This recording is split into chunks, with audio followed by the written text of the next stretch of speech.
ये उन दिनों की बात है जब मैं अंदरूनी पंजाब के एक इलाके में बतौर अफसर इंचार्ज तैनात था। मेरे इलाके में जो गांव आते हैं उनमें से एक का नाम सादतपुर था। एक दिन सादतपुर का नंबरदार थाने में आया। उसके साथ एक जवान आदमी था जो लिबास और हुलिये से खाते पीते घर का लगता था। नंबरदार से पता चला कि उस जवान आदमी का नाम सामल है और वो खुशहाल जिम्मेदार है। मेरे पूछने पर नंबरदार ने बताया कि सामल की घर वाली कल से लापता है। तफसील पूछने पर मालूम हुआ कि लापता होने वाली लड़की की उम्र 22-23 बरस होगी और उसका नाम गुलबहार था, लेकिन वो गुल्लो के नाम से पुकारी जाती थी। तुम्हारी घर वाली कल से लापता है, मैंने गुस्से से कहा, और तुम आज उसकी गुमशुदगी की रिपोर्ट दर्ज कराने आए हो। इज्जत गैरत का मसला था आगा जी, सामल ने शर्मिंदा से लहजे में कहा। पहले हम अपने तौर पर तलाश करते रहे, फिर उसके बाद गुल्लो के वालिदैन के घर से पता किया तो उन्होंने लाइल्मी का इजहार किया, बल्कि उल्टा मेरे ऊपर इल्जाम लगा दिया कि उनकी बेटी को मैंने खुद गायब किया है। मैंने पूछा शादी को कितना अरसा हुआ है? सिर्फ 3 महीने हुए हैं सरकार, उसने कहा। किसी से दुश्मनी होगी तुम्हारी? मैंने कहा। नहीं आगा जी, सामल ने जरा अकड़ कर कहा। आपकी दुआ से पूरे इलाके में किसी में इतनी हिम्मत नहीं कि वो मुझसे दुश्मनी रख सके। किसी किस्म का कोई शक? हाँ सरकार, उसने फौरन कहा। मुझे शक है कि गुल्लो शादी से पहले किसी और को पसंद करती थी और मौका मिलने पर उसके साथ भाग गई। इस शक की कोई वजह? मैंने पूछा। मेरा ससुराल भावलपुर में है, सामल ने तफसील बताते हुए कहा। 3 माह पहले मैं गुल्लो को ब्याह कर लाया था। शादी के कुछ दिनों बाद भी वो चुप चुप और उदास लगती थी। किसी ने खास तौर पर तवज्जो ना दी, क्योंकि अक्सर लड़कियां माँ बाप का घर छोड़ने के बाद कुछ दिन उदास और खामोश रहती हैं। इस रवैये को शर्मो हया भी समझा जाता है। लेकिन जब गुल्लो की उदासी और कम सुखनी तवील होती गई तो गाँव की औरतें तरह तरह की बातें करने लगी। बात साफ लफ्जों में कहने लगी कि गुल्लो इस शादी से खुश नहीं लगती। घर से कोई रकम वगैरह गायब हुई है? मैंने पूछा। मैं आपको बताना भूल गया था, सामल ने माथे पर हाथ मारते हुए कहा। उसके पास जितना जेवर था और रेशमी कपड़े जिस ट्रंक में थे वो गायब है। उसके पैरों में सोने की वजनी झांझर भी थी जो मैंने उसे पहनाई थी। मालूम होता है कि उसने अपने आशना से शादी के बाद भी राब्ता रखा हुआ था। वो बाकायदा मंसूबा बनाकर गायब हुई है। मैंने गुल्लो की गुमशुदगी की रिपोर्ट दर्ज कर ली और उसी वक्त गुमशुदा लड़की का हुलिया नोट करके इश्तेहार शोरो होगा जारी कर दिए। उसके बाद मैंने नंबरदार मियाँ खान और सामल को जाने की इजाजत दे दी और कहा कि जरूरत पड़ने पर मैं उनको थाने बुलवा लूंगा। वो दोनों चले गए तो मैं इस केस पर गौर करने लगा। मैं जो जो गौर करता गया मुझे साफ नजर आने लगा कि ये इश्क और मोहब्बत का जज्बाती ड्रामा है जो गुल्लो ने अपने अशना से मिलकर खेला है। मैंने जरूरी समझा कि गुल्लो के वालिदैन से भी पूछगिछ कर लूँ। यही सोचकर मैंने एक कांस्टेबल को बहावलपुर भेजा कि वो गुल्लो के वालिदैन को थाने ले आए। कांस्टेबल चला गया और कुछ वक्त बाद गुल्लो के वालिदैन को साथ ले आया। दोनों खासे घबराए हुए और परेशान नजर आ रहे थे। मैंने उनको तसल्ली दी, दिलासा दिया और आराम से बिठाया। गुल्लो की माँ का नाम सरदारा था और बाप का कर्मा जट। मैंने उनसे उनकी बेटी गुल्लो की गुमशुदगी के बारे में बातें की और फिर उन्हें बताया कि गुल्लो के खामन सामल ने ये इल्जाम लगाया है कि वो अपने किसी आशना के साथ भाग गई है और उसके शादी से पहले ही किसी से ताल्लुकात थे। ये इल्जाम गलत है, गुल्लो की माँ ने कहा। हमारी लड़की को सावल ने खुद कहीं गायब करा दिया है। गुल्लो जुबान की जरा तेज थी। ये इल्जाम गलत है, गुल्लो की माँ ने कहा। हमारी लड़की को सावल ने खुद कहीं गायब करा दिया है। गुल्लो जुबान की जरा तेज थी और इन लोगों के घर में मामूली मामूली बातों पर बीवियों को बेरहमी से मारने का रिवाज है। हो सकता है गुल्लो को कोई मोहलिक चोट लग गई हो जो जानलेवा साबित हुई हो। सावल ने मेरी बेटी को कहीं दबा दिया हो। मुझे ये सुनकर हैरानी हुई कि गुल्लो की माँ कह रही थी कि गुल्लो जुबान की जरा तेज थी, जबकि उसका खामन सावल मुझे बता गया था कि वो खामोश रहती थी। मैंने गुल्लो के वालिदैन से अपने मतलब की कुछ और बातें पूछी और उन्हें ये कहकर फारिग कर दिया कि वो अपने तौर पर गुल्लो का सुराग लगाने की कोशिश करें और जो ही कोई ऐसी बात मालूम हो जो उनकी बेटी गुल्लो की बाजियाबी में मदद दे सके फौरन मुझे इतला दें। मैंने उन्हें खूब तसल्ली देकर भेज दिया। मेरा हेड कांस्टेबल सादुल्ला बड़ा तजर्बाकार आदमी था। वो तफ्तीशी मामलात की खासी समझ बूझ रखता था। मैंने उसकी ड्यूटी लगा दी कि वो अपने तौर पर इस बात का सुराग लगाने की कोशिश करे। मामला चूंकि खासा संगीन था, इसलिए मैंने अपने ASI चौधरी करम इलाही को भी जरूरी हिदायत देकर इस काम पर लगा दिया कि वो अपने मुखबिरों का जाल बिछा दे। यूं मैंने सादतपुर और बहावलपुर के दरमियान जगह जगह आंखों और कानों का जाल बिछा दिया। मैंने खुद भी दोनों इलाकों में जाकर सुराग लेने की कोशिश की, लेकिन कुछ हाथ न आया। ये लोग जिम्मेदार थे और बासर भी थे। लोग इनके मुतालिक कोई बात मुंह से निकालते हुए डरते थे। इस इलाके में ये लोग बालिके के नाम से मशहूर थे। एक दिन गुजर गया था और दूसरे दिन के 12 बजे तक मेरी तफ्तीश 1 इंच भी आगे नहीं बढ़ी थी। मैंने जो मुखबिर बहलोलपुर में छोड़ रखे थे उनसे कहा था कि वो ये मालूम करने की कोशिश करें कि गुमशुदा गुल्लो के वहाँ के किसी नौजवान से ताल्लुकात थे। अगर कोई ऐसी बात मालूम हो जाए तो उस नौजवान को थाने ले आए। मुझे पूरा यकीन था कि अगर कोई ऐसी बात हुई तो छुपी नहीं रह सकेगी। खास तौर पर किसी गांव में ऐसी बातें बिल्कुल नहीं छुपाई जा सकती। तकरीबन 2 बजे का वक्त होगा जब बहलोलपुर से एक मुखबिर आ गया। उसके साथ एक औरत भी थी जो शक्ल सूरत से ही बड़ी घाघ नजर आ रही थी। उसकी उम्र यही कोई 30-32 साल के लगभग होगी। मुखबिर ने मुझे बताया कि औरत गुल्लो के वालिदैन के घर सफाई और बर्तन मांजने का काम करती है। मेरे मुखबिर ने बड़ी होशियारी के साथ उस औरत के साथ दोस्ती पैदा कर ली थी और उससे अपने काम की बात उगलवा ली थी। मेरे पूछने पर उस औरत ने बताया कि गुल्लो के एक नौजवान के साथ ताल्लुकात थे और ये इश्क और मोहब्बत वाला मामला था। ये मामला इतनी राजदारी से चल रहा था कि उस औरत के सिवा किसी को इसकी खबर नहीं थी। उनकी मुलाकातें उस औरत के जरिए उसके घर में होती थी। वो बड़ी राजदारी से अपने घर में उनकी मुलाकातें कराती थी और इसका उसे गुल्लू से अच्छा खासा मुआवजा मिलता था। उस औरत ने गुल्लो के आशिक का नाम शम्स बताया। मैंने उसे अपने मतलब की कुछ और बातें पूछकर उसे जाने की इजाजत दे दी। जाने से पहले उस औरत ने हाथ जोड़कर मुझसे कहा कि किसी को पता न चले कि मैंने ये बातें आपको बताई हैं। मैंने उसे तसल्ली देकर भेज दिया। शम्स कहाँ है? औरत के जाने के बाद मैंने अपने मुखबिर से पूछा और कहा, उसे साथ लेकर क्यों नहीं आए? शम्स गाँव में नहीं है, मुखबिर ने कहा। वो उसी दिन से गायब है जिस दिन गुल्लो लापता हुई है। उसके घर वालों को भी नहीं पता कि वो कहाँ है। ये सुनकर मेरा शक यकीन में बदल गया कि गुल्लो अपने किसी चाहने वाले के साथ निकल गई है। मैंने अपने मुखबिर से कहा कि वो बहलोलपुर में ही रहे और अपनी आंखें खुली रखे। शम्स के घर पर खास नजर रखे। जो ही वो नजर आए फौरन थाने इतला कर दे। मुखबिर चला गया। मैं उस केस पर गौर करने लगा। अब मेरी तफ्तीश का सारा दारोमदार मुखबिरों की कारगुजारी और इश्तिहार शोरो गुगा पर था। मुखबिर शम्स और गुल्लो का सुराग लगा लेते या इश्तिहार शोरो गुगा के नतीजे में किसी और इलाके के थाने से उन दोनों के बारे में कोई इतला आ जाती। ऐसे ही किसी इतला के इंतजार में दूसरा दिन भी गुजर गया और फिर तीसरे दिन इतला आ गई। इतला बड़ी अजीबोगरीब थी। दोपहर का वक्त था और मैं थाने में बैठा एक लड़ाई झगड़े के मामले को निपटा रहा था कि करीबी गांव दत्तोवाल का नंबरदार शाहरुख खान आ गया। उसके साथ 2 नौजवान थे जिनकी हवाइयां उड़ी हुई थी। वो थाने के माहौल से खासे खौफजदा दिखाई दे रहे थे। सबसे अजीब बात यह थी कि उन्होंने मिलकर एक जस्ती ट्रंक उठा रखा था। ट्रंक को ताला नहीं लगा था। नंबरदार के कहने पर उन्होंने वो ट्रंक नीचे रख दिया और बाजू हिला हिलाकर थकावट उतारने लगे। मैंने नंबरदार से पूछा कि ये दोनों कौन है और इस ट्रंक में क्या है। नंबरदार ने बताया कि ये दोनों भाई हैं। बड़े का नाम रोशन और छोटे का जैन है। बाकी बात ये खुद सुनाएंगे। मैंने सवालिया नजरों से दोनों भाइयों को देखा तो बड़े भाई रोशन ने बोलना शुरू कर दिया, जबकि छोटा भाई खामोशी रहा। उसने जो बात सुनाई वो मैं मुख्तसरन आपको सुना देता हूँ। ये दोनों भाई दत्तोवाल के रहने वाले हैं। रोशन शादीशुदा था। दत्तोवाल खासा बड़ा गांव था और वहाँ मुख्तलिफ अशिया की दुकानें बहुत ज्यादा थी और लोगों को खरीदारी में बड़ी सहूलत रहती थी। इर्द गिर्द के देहात से लोग खरीदारी के लिए दत्तोवाल जाते थे। गुज़िश्ता रात जब रोशन और जैन घर में नहीं थे, एक मर्द और 2 औरतें उनके घर आए। घर में सिर्फ उनकी वालदा और रोशन की बीवी थी। औरतों ने पीने के लिए पानी मांगा तो रोशन की वालदा ने देहात के रिवाज के मुताबिक लस्सी से उनकी तवाज़ो की। उन लोगों के पास एक नया जस्ती ट्रंक था जो उन्होंने बाहर रखा हुआ था। मर्द को घर के अंदर नहीं बुलाया गया और वो बाहर ही रहा। दोनों औरतों ने बताया कि वो शादी का सामान खरीदने के लिए दत्तोवाला हैं। इस ट्रंक की वजह से खरीदारी में बड़ी दिक्कत हो रही है। एक औरत ने जो उम्र में बड़ी थी रोशन की माँ से कहा कि वो उनका ट्रंक कुछ देर के लिए अपने घर रख लें तो वो खरीदारी के बाद अपना ट्रंक ले जाएंगे। दोनों ने ये नहीं बताया कि वो किस गांव से आए हैं। ना रोशन की माँ ने उससे पूछा। उन्होंने ट्रंक अमानत के तौर पर रख लिया। दोनों औरतें मर्द के साथ चली गईं। ये बात सुबह की थी और पूरा दिन गुजर गया मगर वो लोग ट्रंक लेने नहीं आए। फिर शाम का अंधेरा फैलने लगा मगर फिर भी ट्रंक के मालिक नहीं आए। रोशन और जैन शाम को घर आए तो उनकी माँ ने उन्हें ट्रंक के मुतालिक बताया कि 2 औरतें सुबह ये संदूक रख गई थी और अब रात होने पर भी वापस लेने नहीं आई। ये सुनकर बड़े भाई रोशन का माथा ठनका और वो परेशान हो गया। उसने फौरन बैठक में पड़ा ट्रंक देखा। उसने करीब जाकर गौर से ट्रंक का मुआयना किया तो उसे कुछ अजीब सी बदबू का एहसास हुआ। ट्रंक के कुंडे में ताला नहीं लगा हुआ था। उसे कुछ शक गुजरा तो उसने ट्रंक खोल लिया। ट्रंक का खुलना था कि जबरदस्त बदबू का एक भपका उनके नथनों से टकराया। ट्रंक के अंदर एक औरत की लाश मुड़ी तुड़ी ठुसी हुई थी। सब घर वालों के हाथ पांव फूल गए। उनकी माँ और रोशन की बीवी हुस्ना तो थर थर कांपने लगी। जूं तू करके खौफ के आलम में सारी रात गुजारी और सुबह होते ही नंबरदार को इतला की। नंबरदार ने खुद जाकर ट्रंक में पड़ी लाश को देखा और दोनों भाइयों को ट्रंक समेत लेकर थाने आ गया। मैंने ट्रंक को खुलवाया। ट्रंक में एक निहायत खूबरू लड़की की लाश पड़ी थी। लाश के जिस्म पर पूरे कपड़े थे जो खासे महंगे थे। मैंने मुआयने के लिए लाश ट्रंक से बाहर निकलवाई। ये एक 22-23 साल की खूबरू लड़की थी। कद दरमियाना, रंग गोरा और घने स्याह बाल खासे लंबे थे। उसने फूलदार रेशमी कपड़े पहने हुए थे। पाँव में जूती नहीं थी। मुझे लाश के बदन पर एक ऐसी चीज नजर आई जिसने मुझे चौंका दिया। ये सोने की एक झांझर या पासेब थी जो मकतूला की बाएं टांग में पड़ी थी। मेरे जहन में फौरन गुमशुदा गुल्लो के खामद सामल की ये बात आ गई। उसने कहा था कि उसने अपनी बीवी को सोने की एक वजनी झांझर लेकर दी थी।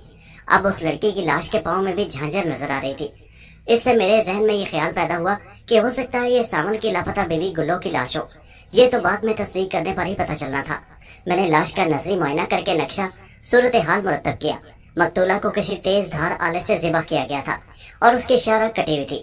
اس کے علاوہ مقتولہ کے سینے پر دل کے مقام سے ذرا ہٹ کر تیز دھار آلے کا زخم تھا، جو غالباً خنجر یا لمبے پھل والے چاقو کا تھا۔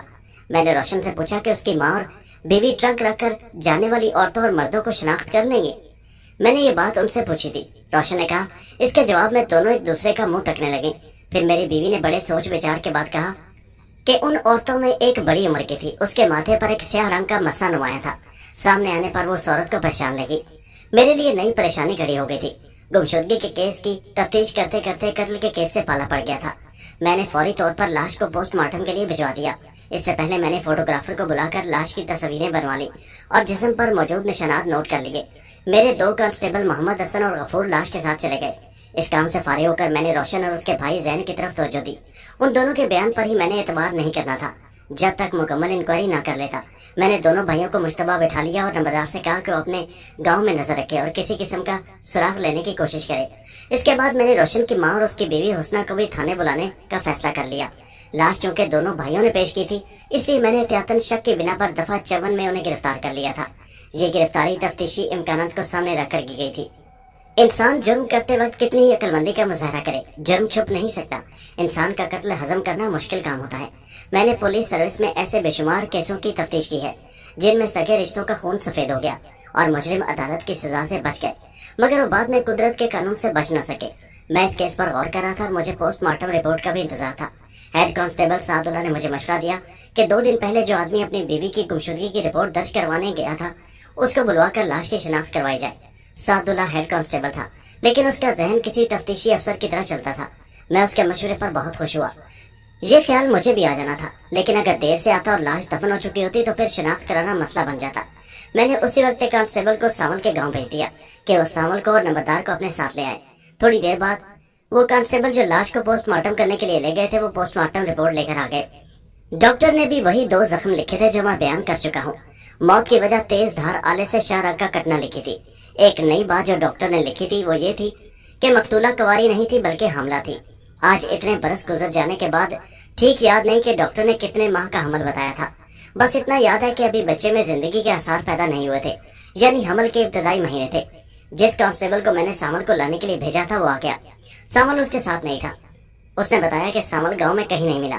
گاؤں کے ایک لڑکے نے بتایا کہ سامل کو اس نے گاؤں میں ہی دیکھا تھا، وہ جان بوجھ کر غائب ہو گیا تھا۔ کانسٹیبل نے اس کے گھر والوں سے سختی سے کہا کہ سامل کو فوری طور پر تھانے پیش کرے ورنہ سخت کارروائی ہوگی۔ میں نے کانسٹیبل بہلول پور سامل کے سسرال بھی بھیج دیا کہ وہ گلو کے والدین کو تھانے لے آئے۔ تقریباً عصر کے وقت وہ کانسٹیبل گلو کے والدین کو لے کر آ گیا۔ بہلول پور کا نمبردار بھی ساتھ تھا۔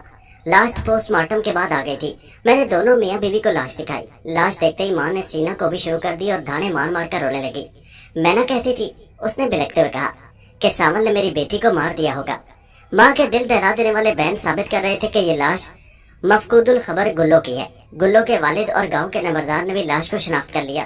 چونکہ مقتولہ کا خاوند تھانے نہیں پہنچا تھا، اس لیے میں نے لاش کو کاغذی کارروائی کے بعد مقتولہ کے والدین کے حوالے کر دیا تاکہ اس کے کفن دفن کا انتظام کریں۔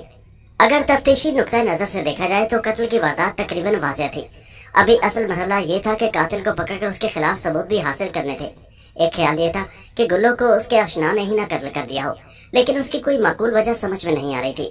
ایک خیال یہ بھی آیا کہ ہو سکتا ہے گلو کو اس کے اشنا شمس کے ورثاء نے قتل کر دیا ہو۔ ایک اور بات جو الجھن کا باعث بنی ہوئی تھی وہ لاش کا ٹرنک میں بند دتووال کے گھر سے ملنا تھا۔ اس طرح دونوں بھائی روشن اور زین بھی مشتبہ ٹھہرتے تھے۔ میں نے انہیں دوبارہ شامل تفتیش کرنا تھا۔ ایک اور ایسا شخص تھا جس پر شبہ تھا، یہ تھا مقتولہ کا خاوند ساول۔ مجھے مقتولہ کی ماں کے بہن یاد تھے۔ اس نے روتے ہوئے کہا تھا، میں نہ کہتی تھی کہ ساول نے میری بیٹی کو مار دیا ہوگا۔ میں جتنا اس قتل کی گتھی کو سلجھانے کی کوشش کرتا یہ اتنی ہی الجھ جاتی۔ میں نے سب سے پہلے دونوں بھائیوں کو کھنگالنا شروع کیا جن کے گھر سے مقتولہ کی لاش ملی تھی۔ میں نے ان پر اپنی پوری تفتیشی صلاحیتیں صرف کر دی، گھما پھرا کر اتنے سوالات کیے کہ خود میرا سر دکھنے لگا، لیکن دونوں بھائیوں سے کچھ بھی حاصل نہ ہوا۔ مجھے یقین ہو گیا کہ اس قتل میں ان کا کوئی ہاتھ نہیں اور نہ کوئی تعلق ہے۔ اب میں نے شمس اور ساول کو سامنے رکھ لیا۔ شمس ویسے ہی لاپتہ تھا اور ساول بلانے کے باوجود نہیں آیا تھا۔ مجھے ساول پر تیش آنے لگا۔ میں نے ASI کو بلا کر کہا کہ وہ 2 کانسٹیبل ساتھ لے کر جائے اور ساول کو باقاعدہ گرفتار کر کے لے آئے۔ اس کے لیے اسے سامل کی حویلی کی تلاشی بھی لینی پڑے تو دریغ نہ کرے۔ اس کا یوں روپوش ہو جانا میرے شک کو پختہ کر رہا تھا۔ ASI سامل کو لینے کے لیے چلا گیا۔ ابھی تک بہلول پور سے گلوں کے آشنا شمس کے متعلق کوئی اطلاع نہیں آئی تھی۔ اب تو مجھے اس بات کا بھی شک ہونے لگا تھا کہ ایسا تو نہیں کہ گلوں کے خاندان والوں نے شمس اور گلوں کو فرار ہوتے دیکھ لیا ہو اور دونوں کو قتل کر دیا ہو۔ مگر جو چیز مجھے الجھن میں ڈال رہی تھی وہ یہ تھی کہ قاتل یا قاتلوں نے گلوں کو بھی شمس کے ساتھ ہی کیوں نہ دبا دیا، اور انہوں نے شمس کی لاش کو کہیں اور دبا دیا اور گلوں کی لاش ٹرنک میں ڈال کر دتووال کسی کے گھر چھوڑنے کی کیا ضرورت تھی۔ ASI جو سامل کو لینے گیا تھا وہ خالی واپس آ گیا۔ اس نے بتایا کہ سامل گاؤں میں موجود نہیں ہے۔ اس کی حویلی کی تلاشی بھی لی ہے، وہ وہاں بھی نہیں ملا۔ میں بڑا حیران ہوا کہ آخر سامل کہاں چلا گیا۔ اس طرح تو اپنے خلاف شک کو مضبوط کر رہا تھا۔ اب مجھے یہ یقین ہونے لگا تھا کہ یہ قتل سامل نہیں کیا ہے۔ اس نے اپنی زبان سے مجھے بتایا تھا کہ اسے شک ہے کہ اس کی بیوی کے شادی سے پہلے کسی سے تعلقات ہوں گے، وہ اسی کے ساتھ بھاگ گئی ہے۔ یہ بھی تو ہو سکتا تھا کہ سامل نے گلو اور اس کے آشنا کو رنگے ہاتھوں پکڑ لیا ہو۔ دیہات میں ایسے جرم کی سزا موت سے کم نہیں ہوتی تھی۔ اب سامل کو گرفتار کرنا ضروری ہو گیا تھا۔ میں نے ارادہ کر لیا کہ اگر 1-2 روز مزید سامل نہ ملا تو اس کے لیے بھی اشتہار شور و غوغا جاری کر دوں گا۔ لیکن اشتہار کی نوبت ہی نہیں آئی اور اگلے دن سامل خود ہی تھانے میں آ گیا۔ گاؤں کا نمبردار اس کے ساتھ تھا۔ مجھے سامل پر بہت غصہ تھا۔ میں بڑی مشکل سے غصے کو پی گیا اور بڑی سختی سے پوچھا کہ وہ کہاں غائب ہو گیا تھا۔ اس نے بڑی عاجزی سے کہا، میں خوفزدہ ہو گیا تھا جناب، میں تو پہلے ہی مظلوم انسان ہوں، میرے ساتھ بہلول پور والوں نے دھوکہ کیا ہے۔ انہوں نے ایک ایسی لڑکی کا رشتہ مجھے دے دیا جس کا دل کہیں اور لگا ہوا تھا۔ وہ تو اپنی حرکت کی وجہ سے برے انجام کو پہنچ گئی، لیکن میرے لیے مصیبت کھڑی کر گئی ہے۔ میں نے سنا ہے کہ اس کی ماں نے تھانے میں میرے اوپر الزام لگایا ہے کہ اس کی بیٹی کو میں نے مار دیا ہے۔ مجھے تو یہ دونوں ماں بیٹی چنڈال لگتی ہیں۔ میں تو بالکل بے گناہ ہوں۔ میں نے اس سے زیادہ سر کھپانا مناسب نہ سمجھا اور حوالات سے روشن اور زین کو بلا لیا۔ میں نے دونوں بھائیوں سے کہا کہ وہ اس بندے کو غور سے دیکھیں اور بتائیں کہ یہی آدمی ان کے گھر لاش والا ٹرنک چھوڑ کر گیا تھا۔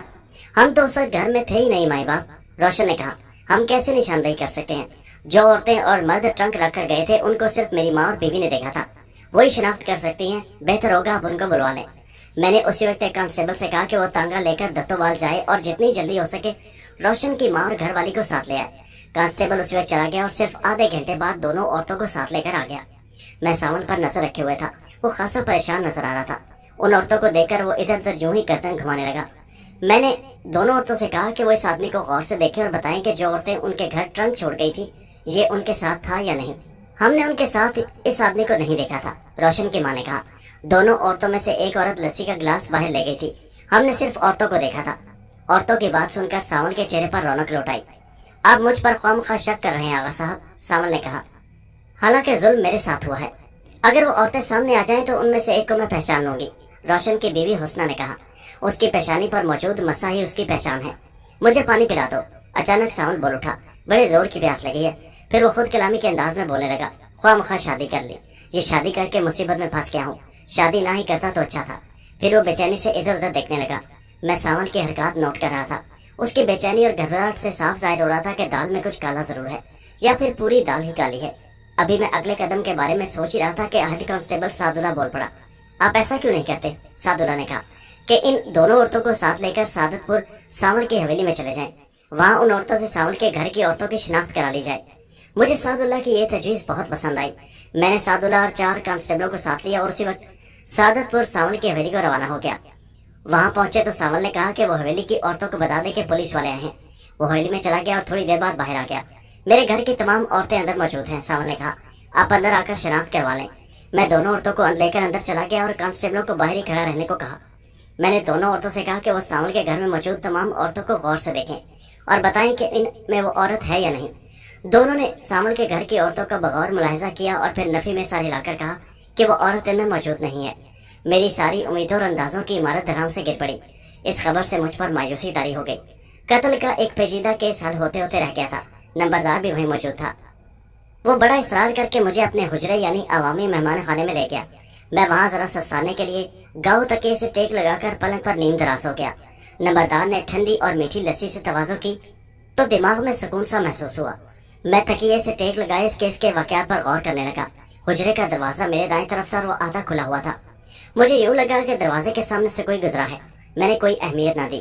ذرا دیر بعد پھر کوئی دروازے کے سامنے سے گزرا تو میری پولیس والی حس بیدار ہو گئی اور میں نے دروازے پر نظریں جما لی۔ ذرا ہی دیر گزری ہوگی کہ پھر تیسری مرتبہ کوئی وہاں سے گزرا۔ اس مرتبہ میں نے صاف دیکھ لیا کہ وہ کوئی مرد ہے جس نے سفید کپڑے پہنے ہوئے ہیں۔ मैं बिजली किसी तेजी से उठा और पलक झपकने में दरवाजा खोलकर बाहर देखा। बाहर एक खुशपोश आदमी खड़ा था जो शक्ल सूरत से मोअज़्ज़ज़ लग रहा था। वो पुख्ता उम्र का आदमी था और काले और सफेद मिले जुले बालों की दाढ़ी खूब जच रही थी। मैंने उसको अंदर बुला लिया। वो अंदर आ गया तो मैंने पूछा कि वो कौन है और मेहमान खाने के दरवाजे पर बार बार क्यों आता है। मेरा नाम रहमत है हुजूर, उसने कहा। मैं जिम्मेदार हूँ, आपसे एक बात करना चाहता था मगर झिझक रहा था। ऐसी क्या बात है जो तुम मुझसे करना चाहते हो? अगर आप मेरा नाम राज में रखे तो मैं बताऊंगा, रहमत ने कहा। मैं किसी से दुश्मनी नहीं लगाना चाहता। मैंने उसे पूरा यकीन दिलाया कि मैं उसका पर्दा रखूंगा और किसी पर यह जाहिर नहीं होने दूंगा कि उसने मेरे साथ कोई बात की है। मैंने उसे ये भी कहा कि हम अपने किसी मुखबिर का नाम जाहिर नहीं किया करते। उसे यकीन हो गया मैं उसका नाम जाहिर नहीं करूंगा। सावल ने आपको धोखा दिया है, रहमत ने कहा। उसने हवेली की पिछली दीवार से अपनी माँ को किसी और के घर उतार दिया था। इस तरह शनाख्त वाली औरतों में उसकी माँ शामिल नहीं थी। सामिल का इस गांव में बड़ा असर और रसूख है, इसलिए किसी ने आपको बताने की जरूरत नहीं की। मैंने उस आदमी का शुक्रिया अदा करके रुखसत कर दिया। उसने मेरी बहुत बड़ी मुश्किल आसान कर दी थी। गांव में अक्सर लोगों की दुश्मनियां होती हैं। रहमत ने भी सामल के खिलाफ कोई दुश्मनी निकाली थी, मगर इससे मेरा काम आसान हो गया था। मुझे सामल की मकारी पर बहुत गुस्सा था। रहमत के जाते ही मैंने सामल को हुजरे में बुलवा लिया। वो आ गया और सवालिया नजरों से मेरी तरफ देखने लगा। मैं उस वक्त कमरे में टहल रहा था। क्या तुमने अपने घर की सारी औरतों को शिनाख्त के लिए पेश कर दिया था? मैंने उससे सख्त लहजे में पूछा। जी हाँ सरकार, उसने जरा गड़बड़ा कर कहा। आपको कोई शक है?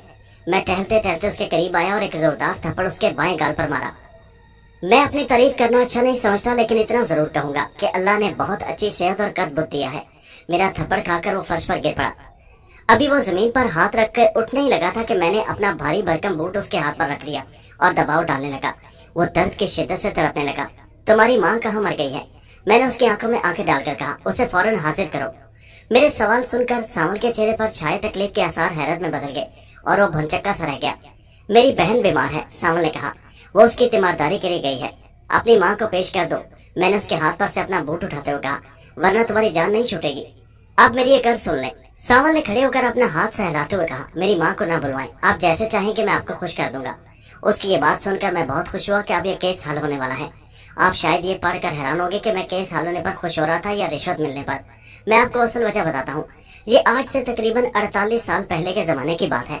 मैं घर से जिम्मेदार था। खुशहाली थी, रुपए पैसे का कोई लालच ना था कि रिश्वत की तमन्ना होती। वैसे भी मैं एक नौजवान लड़की के कत्ल के मुकदमे को रिश्वत लेकर हजम करने के हक में न था।